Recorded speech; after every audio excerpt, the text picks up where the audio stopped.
What's up, fight fans? This is Kurt DeVille with Counterpunch Boxing News, and I have some new news concerning James Kirkland.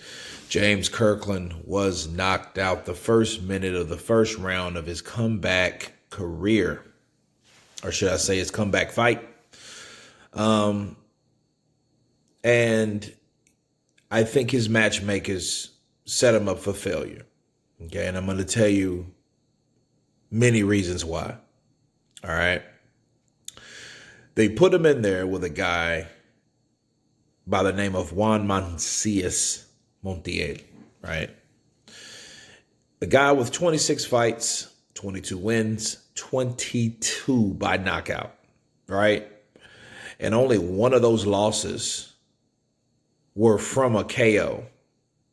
The other three were, well, one was a majority decision, and the other two were a split decision. So it could have went either way. So you went in there, they put James Kirkland in there with a guy that lost once. And every time he won, he's knocked someone out. So what do you think was going to happen with that? Right?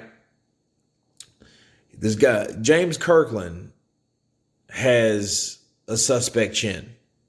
He's chinny. He can punch hard, but he's chinny. He's a total catch-22. That's exactly what he is. I mean, he's exciting and all that, but when he got beat by I think it was Nishida.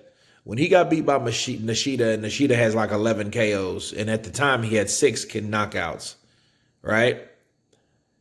You had to start scratching your head. Then they put him in there with Canelo Alvarez. And Canelo Alvarez had his way with him because who's knocking out Canelo?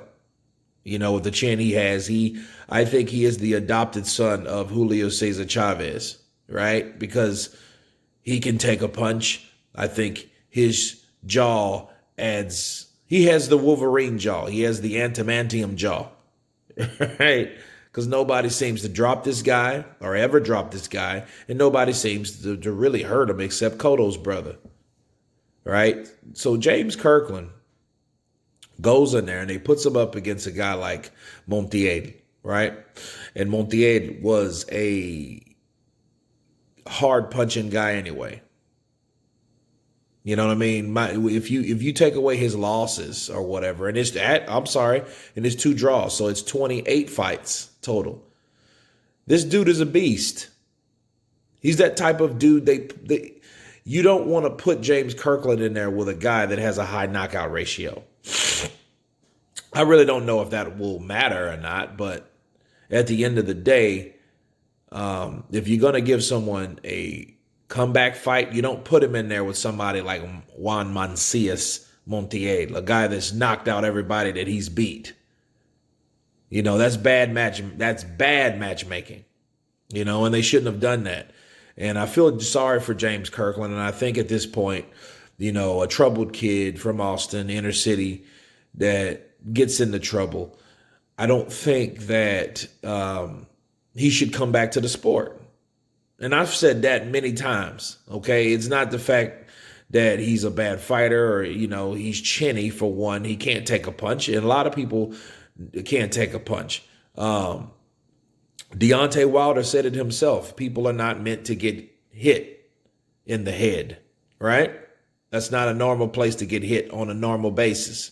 And I agree with him. And in James Kirkland's case, he doesn't have a chin. It's over for him. You know, maybe it's ring rust. You can say, oh, what do you want to? But when he stepped up, he got knocked out. You know what I mean? He was a beast. He had his time.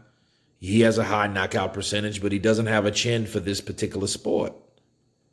You know, and in putting him up against a guy like this, it shows what was their initial intentions. You know, what were they thinking about? You know, putting him in there with a guy like that. You know, what did you think was going to happen? So I think it was just a setup for failure, honestly. But James Kirkland, I hope maybe he can be a trainer. You know what I mean? You know, I hope he stays out of trouble. I wish the best for him. But I think his career is over. But I think it'd been over. But anyway, you guys tell me what you think about James Kirkland being massively knocked out, or should I say not knocked out, but stopped. Of course, please subscribe. Happy New Year's to everyone. And you guys been Counterpunch. Peace.